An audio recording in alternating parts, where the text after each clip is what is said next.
আমার সাথে দু একবার কথা হয়েছে।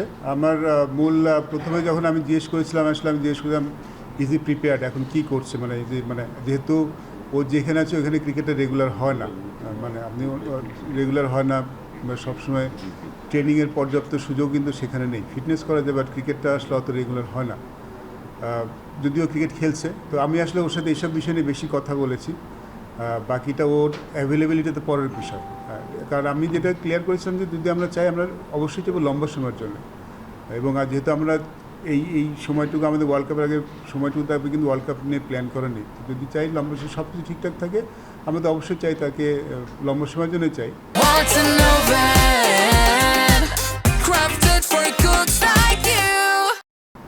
আর আলাপটা আসলে এটাই হয়েছে যে আসলে সে কতখানি prepare, because preparation is very important. International cricket কিন্তু ডিমান্ড লট অফ থিংস। তো ইন্টারন্যাশনাল ক্রিকেট খেলার আগে নিজে প্রিপেয়ার হওয়াটাও অনেক দরকার হয়। আমি দুদিন প্র্যাকটিস দেখলাম সৌম্য সরকারের। একটা জিনিস খুব আমার ইমপ্রেসিভ লেগেছে, ও যেভাবেই অফ-স্পিনটা হ্যান্ডেল করছে, ইটস ভেরি গুড। ওরা কিন্তু একটা মানে স্পিনে একটা মানে যখন সেট হওয়ার আগে একটু দুর্বলতা ছিল, but I think he improved A lot. Is a important asset for the team. আমার মনে হয় আমাদের কিন্তু এই যদি আপনি আমাদের খেলা দেখেন, আমাদের প্রচুর খেলা আছে, তো আমাদের সবাই সুযোগ পাবে। এবং ওর মতো প্লেয়ার খেলার বেঞ্চে বসে থাকা মানে যে আমাদের টিমটা কিন্তু অনেক স্ট্রং। তো সুযোগ ডেফিনেটলি পাবে, বাট অ্যাট দিস মোমেন্ট যদি ও সুযোগ পায়, আমরা এমনও চাই না সৌম্য সরকার এসে আবার 3টা ম্যাচ সুযোগ পায় আবার অন্য কারোর দিকে ফিরে দেয়। আমার কথা হচ্ছিল যে আমার পয়েন্ট হচ্ছে, আমি যখন যাকে দেখব তাকে লম্বা ভালো করে দেখব, আবার যখন কাউকে নিয়ে আসবো তাকেও কিন্তু ভালো, যখন কাউকে দেখবো তাকে সুযোগ দিব, আর যখন কাউকে নিয়ে আসবো তাকেও এত সহজে মানে বের করে দিব না। তো যখন যেহেতু সাইফ হাসান খেলেছে, তো আমি জানি না টিম ম্যানেজমেন্ট একাদশ কী ভাবছে, বাট আমার কাছে মনে হচ্ছে তার আর একটা সুযোগ পাওয়া উচিত। আবার সৌম্য সরকার যখন ফিরে আসবে, এটুকু নিশ্চয় দিতে পারি সে ওই 2-3টে ম্যাচ খারাপ করলে চলে যাবে না, তিনি যখন কিন্তু লম্বা সময় দেবে। প্লেয়ারদের সাথে অবশ্যই কথা, ডেফিনেটলি। দেখুন, সিলেক্টরদের কিন্তু it's not that part of our job, at same time প্লেয়ারদের মোটিভেট করাটা কিন্তু আমি মনে করি একটু আমাদের রেসপন্সিভ থাকে। যখন কাউকে আমরা খেলাতে পারছি না, তার সাথে কথা বলা, তাকে ক্লিয়ার পিকচারটা দেওয়াটা কিন্তু খুব ইম্পর্টেন্ট। আমরা ডেফিনেটলি সেটা করি, কারণ আমরা জাস্ট টিমটা দিয়েই আমাদের দায়িত্ব শেষ আমার মনে হয় না। আমাদের যারা আছেন, যারা নেই, তাদের সাথে কথা বলা খুব ইম্পর্টেন্ট। বিকজ আপনি যদি আমাদের খেলা দেখেন, আমাদের কিন্তু প্রচুর খেলা আছে।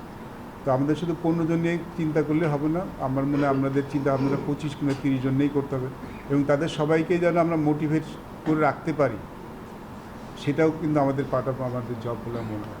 আমি দেখুন, এটা কিন্তু মানে ইটস নট যে something out of the books.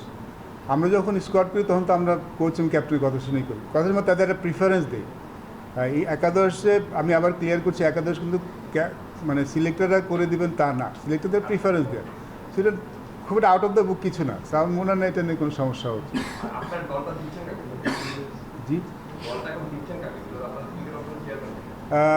আমাদের প্রেসিডেন্ট সাইন করেছে ডেফিনেটলি, যেহেতু প্রেসিডেন্ট লাস্ট সাইনটা করেন, তো প্রেসিডেন্ট সাইন করলে কিন্তু সেটা হয়ে যায়। শান্ত কিন্তু ওয়ান অফ আওয়ার মানে প্রলিফিক ব্যাটসম্যান, আমাদের প্রেজেন্ট এবং ফিউচার নিয়ে যাকে আমরা আসলে অনেক মানে আমি চিন্তা ভাবনা করে থাকি। So yes, is not in a মানে গ্রেট টাচ, বাট আমরা বিশ্বাস করি যদি ওর পাসটা দেখেন, কিন্তু বেশ কিছু ভালো ইনিংস আছে, এবং অন অফ কিন্তু খারাপ খেলেনি, বাট ওর কাছ থেকে আমরা আরও বেটার পারফরমেন্স ডেফিনেটলি আশা করি।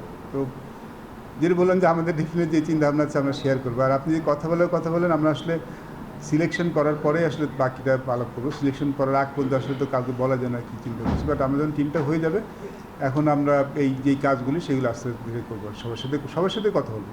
আমাদের কারোর ব্যাপারে যদি কনসার্ন থাকে সেটা বলবো, কারোর ব্যাপারে যদি আমরা খুব ভালোই থাকি সেটা বলবো। ইটস নট দ্যাট যে শুধু মানে কনসার্নটাই জানাবো, বাট আমরা যদি কারোর ব্যাপারে অনেক খুশি থাকি সেটা বলবো। পেস বোলিং অলরাউন্ডার না থাকলে কী সুবিধা হয়, আপনি 3টা সিমার নিয়ে খেলতে পারেন, অবশ্যই 4টা সিমার নিয়ে খেলতে পারেন। কারণ যদি আপনার পেস বোলারে যদি ব্যাটিংটা না পায়, তো ব্যাটিংটার শেষের দিকে এন্ডে আসলে ব্যাটসম্যান থাকে না। So it's very important to find a pace bowling allrounder. আমার দুজন নির্বাচক জয়েন করেছেন, তারা ডোমেস্টিক খেলেছেন অনেক দিকে, তাদের সাথে কথা বলেছি। আসলে আনফর্চুনেটলি এই মুহূর্তে ঠিক রেডিমেড খুব বেশি আমাদের হাতে নেই।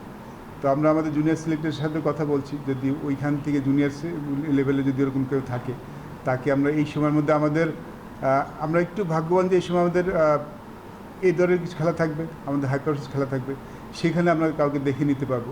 এই বিফোর ইন দিস 6 মান্থ, আমি কিন্তু বারো বলছি 6 মাসের মধ্যে হয়তো ম্যাক্সিমাম আর 7 মাস যেতে পারে, বাট এর মধ্যে আমাদের কিছু 8 দলে খেলা আছে, হাই পার্সেন্ট খেলা আছে, এখানে আমরা কিছু খেলাদের দেখে নেবো ডেফিনেটলি, কারণ ইটস ভেরি ইম্পর্টেন্ট যে আমি যখন ওই ফর্মেটে খেলবো হয়তো একটা বাড়তি পেস বোলার নিয়ে খেলবো এবং ওই বাড়তি পেস বোলারটা যেন ব্যাটিং করতে পারে সেটা খুব গুরুত্বপূর্ণ হবে। আমরা মানে বাংলাদেশ ইজ ভেরি ফর্চুনেট যে আমাদের একটা ডিপার্টমেন্ট নিয়ে কিন্তু রোটেশন করলেও we are not missing much, সেটা হলো পেস বোলিং ডিপার্টমেন্ট। আমাদের এই ডিপার্টমেন্টটা বেশ সমৃদ্ধ। আমি আমি আসছি কথাটায়। সো এই জায়গাটা আমরা খুব ফর্চুনেট যে এইখানটায় আমরা আসলে চেঞ্জ করলেও we are not missing much. আমার মনে হয় বাইরে যারা বসেছেন তারা অ্যাজ গুড অ্যাজ যারা ভিতরে আছেন তাদের মধ্যে। এইখানটা আমার কোনো চিন্তা নেই। এখানে বরং আমাদের ইনজুরি ম্যানেজমেন্টের কিছু ব্যাপার থাকবে। এখানে আমরা রোটেশন করে অবশ্যই খেলাবো, কারণ এখানে সবাইকে ফিট থাকবে। বেশ ফাস্ট বোলিংদের বোলারদের একটা ফিটনেস ওয়ার্কলোডের ব্যাপার থাকে, ইঞ্জুরি কনসার্ন থাকে, তো সেটা আমরা করবো। সেটা করলে আমাদের কোনো চিন্তা নেই। বাট আমাদের যেটা বেশি কনসার্ন, আপনার কথা বলছি যে আমাদের top order batting, middle order batting, সেখানে আমাদের কনসার্ন আছে। তো সেখানে আমাদের সেটেল করাটা খুব দরকার।